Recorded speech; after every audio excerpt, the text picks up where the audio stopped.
Assalamualaikum warahmatullahi wabarakatuh. Sebelumnya saya ucapkan terima kasih kepada Bapak Agus Prianto selaku dosen mata kuliah jaringan komputer.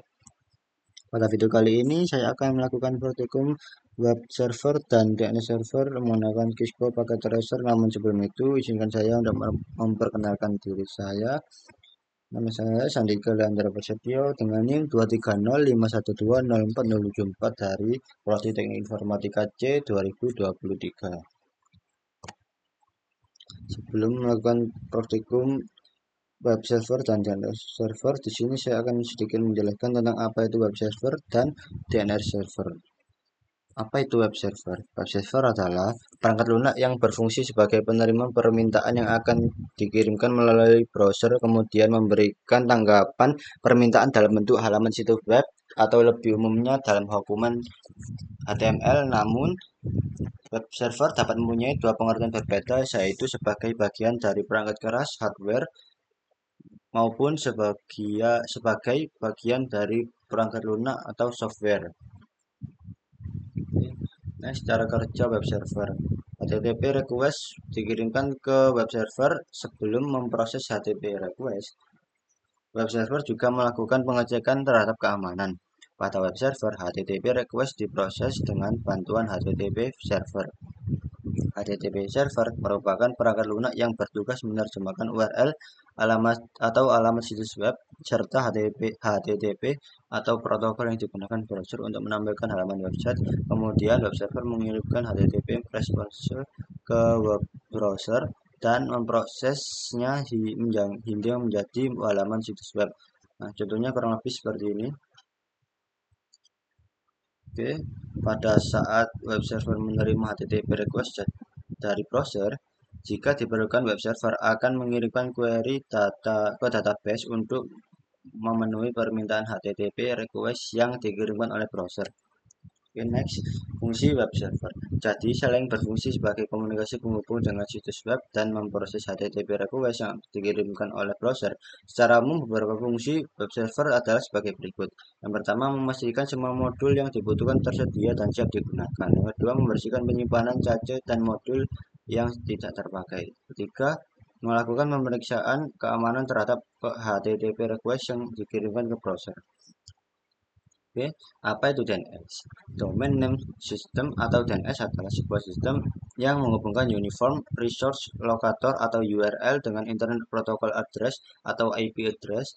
Normalnya, untuk mengakses internet, Anda perlu mengetikkan IP address sebuah website. Cara ini cukup merepotkan, sebab ini artinya Anda perlu punya daftar lengkap IP address website yang dikunjungi dan memasukkannya secara manual. DNS adalah sistem yang meringkas pekerjaan ini untuk Anda. Ini Anda tinggal mengingat nama domain dan memasukkannya ke dalam address bar. DNS kemudian akan menerjemahkan domain tersebut ke dalam IP address dan yang komputer pahami. Misalkan Anda ingin mengakses Google, alih-alih menulis 172.271.0.142 ke dalam address bar, Anda tinggal memasukkan ke alamat google.com. Oke, fungsi DNS antara lain yang pertama meminta informasi IP address sebuah website berdasarkan nama domain. Yang kedua meminta informasi URL sebuah website berdasarkan IP address yang dimasukkan. Oke, selanjutnya yaitu simulasi web server dan DNS server pada Cisco paket tracer. Oke, langsung saja kita mulai praktiknya. Oke, kita masuk ke percobaan yaitu skenario. Dalam percobaan ini kita akan mensimulasikan web server yang dapat diakses oleh PC klien. Skema jaringan yang digunakan adalah gabungan dari simulasi yang kita pelajari sebelumnya, yaitu simulasi subnetting, routing dinamik, RIP, dan jaringan DCHP atau DHCP di atas jaringan wireless dengan skema sebagai berikut. Lalu ulangan percobaannya. Yang pertama yaitu buatlah skema jaringan seperti gambar di atas dan pastikan jaringan dapat berfungsi dengan baik, terutama jaringan dari PC1, PC4, laptop, dan smartphone dapat tersambung dengan web server 43.43.43.1. Oke, langsung saja kita masuk ke rangkaiannya. Di sini saya sudah membuat rangkaian seperti pada modul ya. Oke, yang pertama Itu kita cek pada PC 1. Kita cek pada bagian IP konfigurasinya. IP konfigurasi pada PC 1 yaitu kurang lebih seperti ini. Jadi lihat sendiri ya. Oke, pada PC yang kedua IP konfigurasinya seperti ini. Oke, pada PC yang ketiga IP konfigurasinya seperti ini. Oke, nah PC 1 sampai PC 3 ini menyambung ke router 1. Jadi pada router 1 ini kita cek pada bagian RIP. Nah, network address-nya yaitu 12.0.0.0, terus 13.0.0.0, lalu 192.168.1.0. Oke, pada versi internetnya yaitu jangan lupa di-on-kan pada port statusnya. IP configuration, IPv address, IPv4 address-nya yaitu seperti ini, subnet mask-nya juga seperti ini. Oke, kita maaf jadi nanti pada bagian versi internet 1 ini versi internet 0, IP address-nya seperti ini, subnet mask-nya seperti ini, jangan lupa di-on-kan. Oke, versi server 2 juga jangan lupa di-on-kan dan IP konfigurasinya seperti ini. Lalu server 3 IP konfigurasinya juga seperti ini.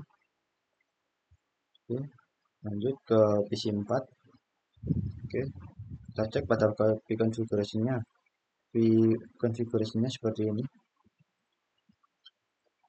Oke, lanjut ke bagian PC yang kelima. Kita cek pada IP konfigurasinya seperti ini. IP configuration pada PC yang kelima. Oke, kita cek pada PC yang keenam. Oke, kita lihat IP konfigurasinya seperti ini.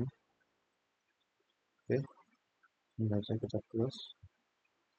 PC 4 sampai PC 6 juga tersambung ke router 1.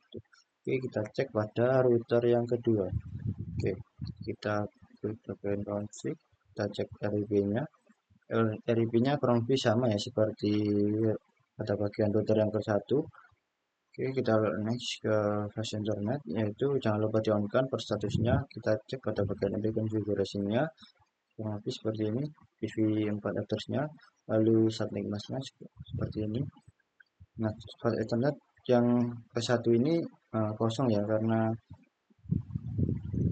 kita putus atau kita on kan. Jangan lupa per statusnya jangan lupa tidak di on kan juga atau di nonaktifkan. Oke, kita lihat pada seri yang kedua, IP konfigurasinya seperti ini, jangan lupa di on kan. Oke, lanjut ke seri yang ketiga, IP konfigurasinya seperti ini, jangan lupa juga di on kan. Oke, lanjut pada DHCP server. Oke, kita cek pada bagian IP konfigurasinya. IP konfigurasinya seperti ini. Oke. Oke. Nah, jangan lupa HTTP ini di-on-kan dan juga HTTPS ini juga di-on-kan pada bagian service di HCP server. Oke, langsung kita close. Kita cek pada bagian access point atau AP1. Kita klik pada bagian config, klik pada port 1. Nah, SSID-nya menggunakan AP1, port statusnya jangan lupa di-on-kan. Keamanannya kita menggunakan WPA2 PSK. Passwordnya yaitu 1 sampai 8. Jadi urut 1 2 3 4 5 6 7 8. Oke, kita close. Kita lanjut ke access point yang kedua, yaitu kita cek pada bagian port 1. Oke, SSID-nya menggunakan AP2. Keamanannya menggunakan disabled. Jadi tidak mengolah password. Oke, sehingga kita close. Kita masuk pada bagian laptop 1.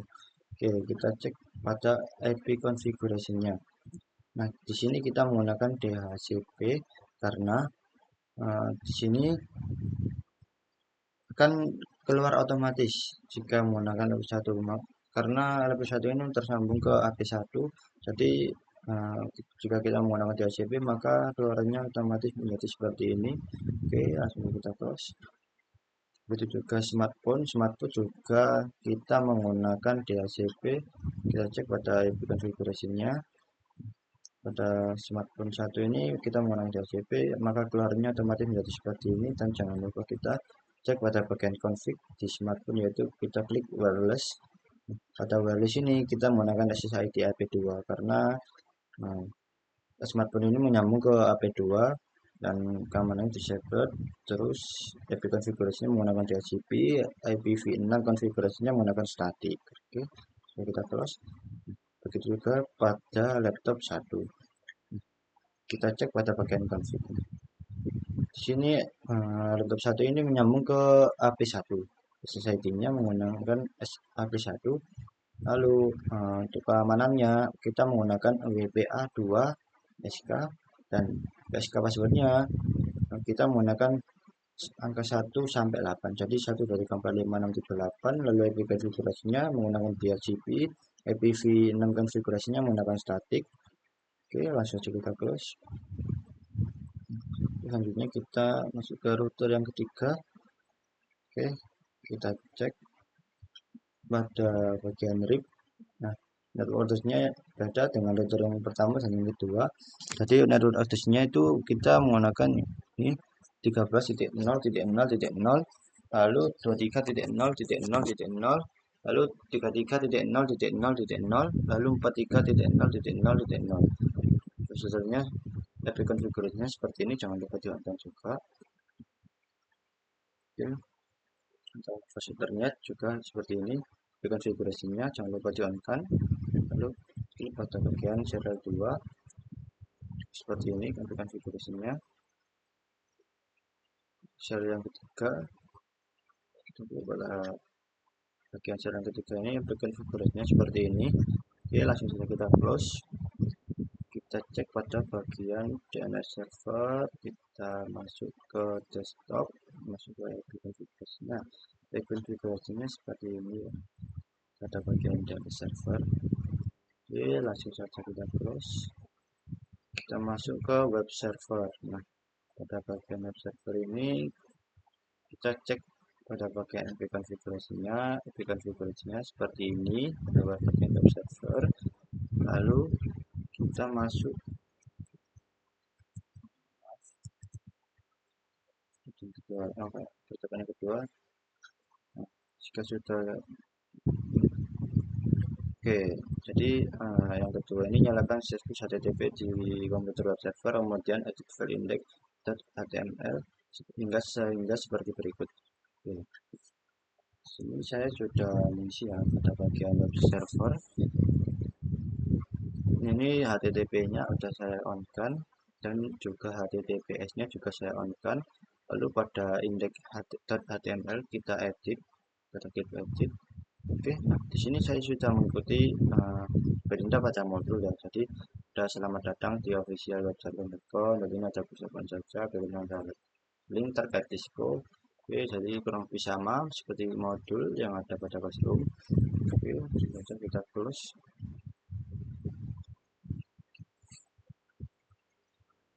Kita kembali ke IP server. Oke, pada bagian server ini kita cek pada IP konfigurasinya. IP configuration pada FTP server seperti ini. Oke, itu sendiri. Pada mail server juga seperti ini. Oke, kita cek konfigurasinya seperti ini. Oke, terus pada PC1 channel itu buka versi web browser dari tab desktop, lalu canangkan URL http seperti ini ya. Jika berhasil maka akan tampil seperti berikut. Oke, kita tes ya terlebih dahulu. Kita PC yang pertama, kita cek pada bagian command prompt. Kita tes juga terlebih dahulu ya. Kita ketika C1. Oke, kita tes.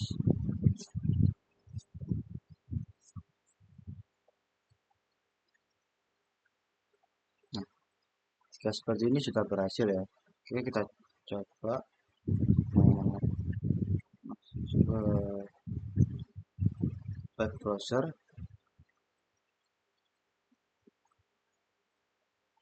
Oke, kita tes http.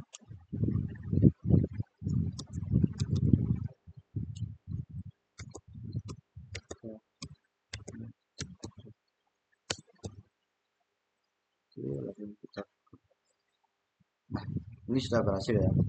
Nah, maka keluarnya seperti ini, artinya jadi selamat datang di sarkom.com. Web ini adalah percobaan saja. Berikut adalah link terkait. Oke, jadi berhasil ya. Oke, kita tes juga pada PC yang keempat. Kita masuk ke dokumen prompt, kita tes ping. Oke, kita enter.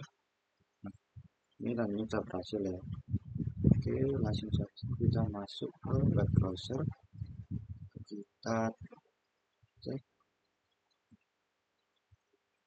juga.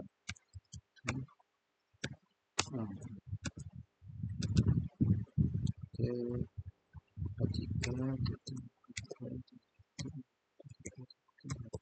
oke, langsung saja go. Nah, ini sudah berhasil ya. Maka keluarannya menjadi seperti ini, sama seperti pada PC yang pertama.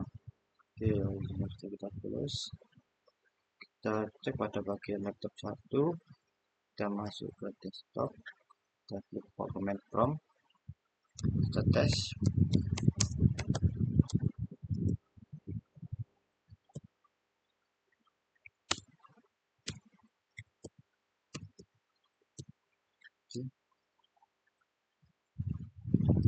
Jika sudah seperti ini maka tandanya berhasil ya.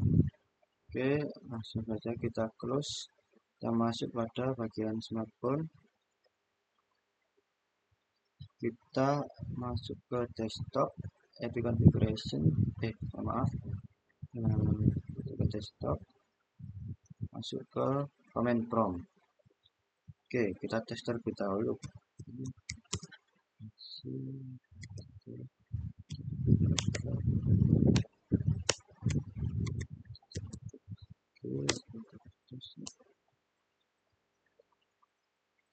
Jika sudah seperti ini maka tandanya sudah berhasil.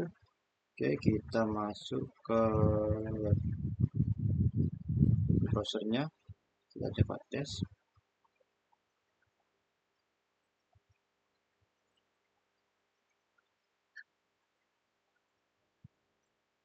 Oke, kita klik http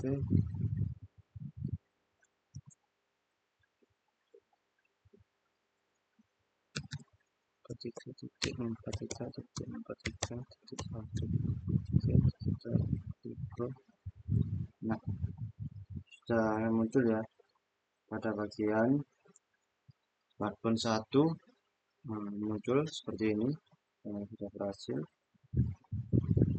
Oke, itu saja, kita terus.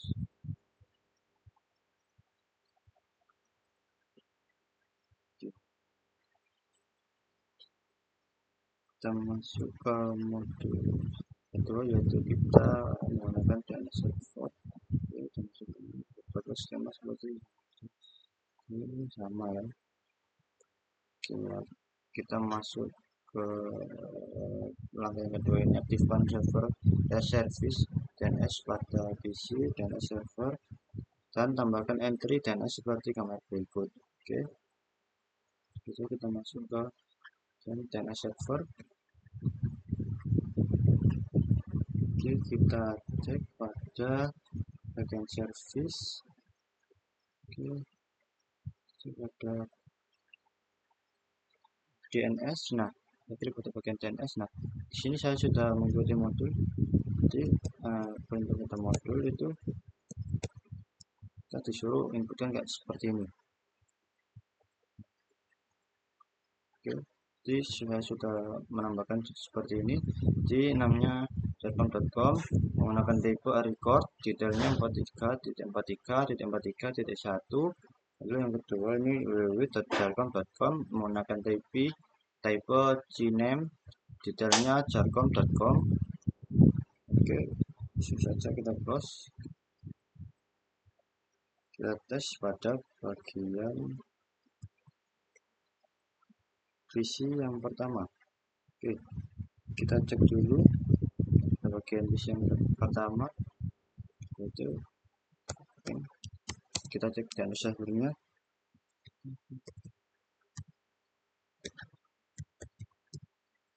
Oke, guys, oke. Nah, sudah seperti ini makanannya berhasil ya. Oke, masuk ke visi yang keempat. Kita tes sama seperti sebelumnya.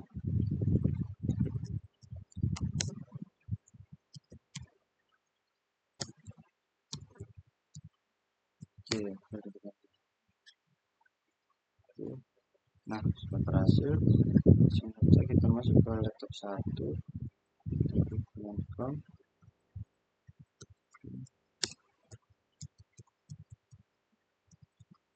Oke, cek.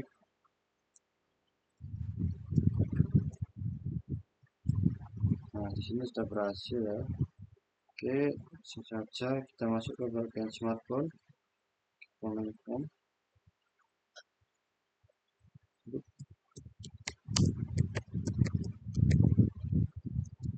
Ini 33.1. Oke, masuk. Nah,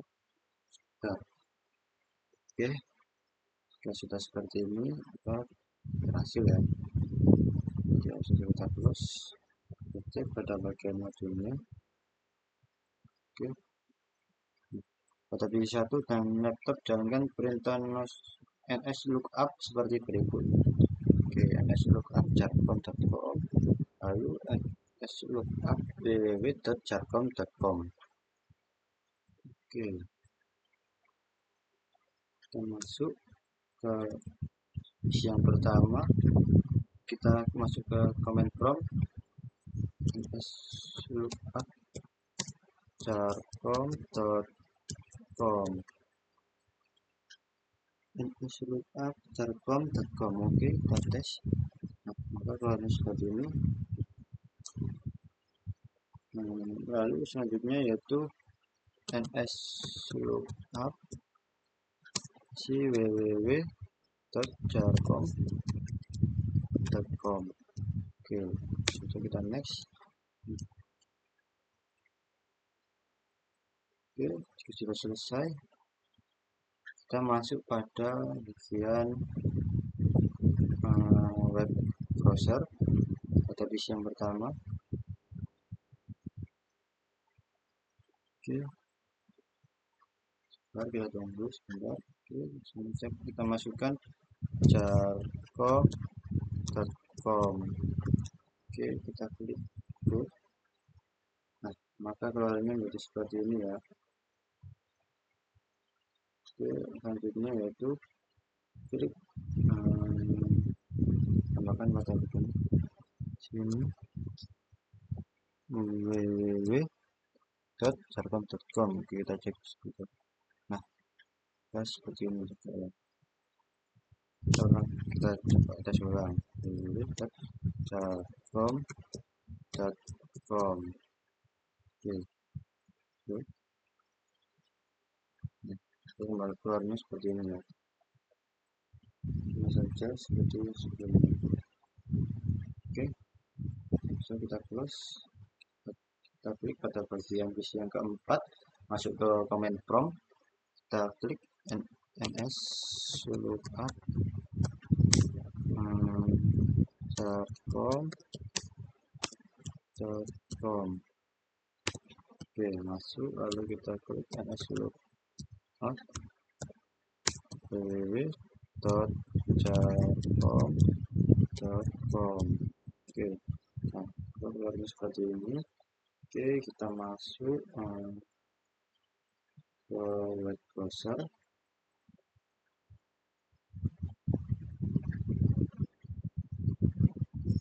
Oke, jadi kita masukkan jarcom.com, tes. Oke, berhasil lah ini ya. Seperti ini. Oke,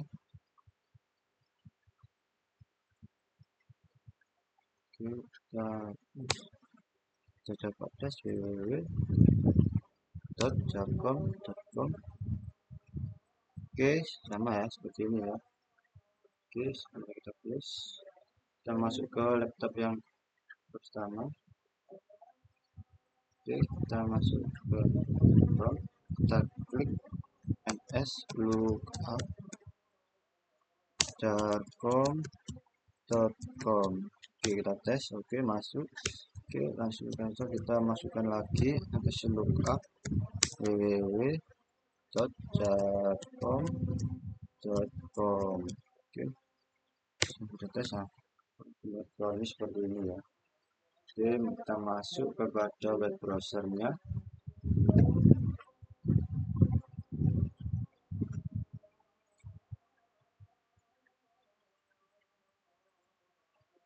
Oke, kita klik jarkom.com, kita tes. Oke, mas, berarti berhasil ya. Oke, terus lagi www.jarkom.com. Kita coba, berhasil sama kurang lebih seperti ini. Oke, kita tes pada bagian yang terakhir yaitu smartphone 1. Oke, kita masuk ke command prompt, lalu kita klik ns lookup jarkom.com. Oke, berhasil. Kita klik kembali ns lookup www.jarkom.com. Oke, kita enter. Nah, hasil ya. Jadi kurang lebih seperti ini. Oke, mungkin itu saja penjelasan praktikum web server dan DNS server menggunakan Cisco Packet Tracer. Sekian dari saya. Terima kasih. Wassalamualaikum warahmatullahi wabarakatuh.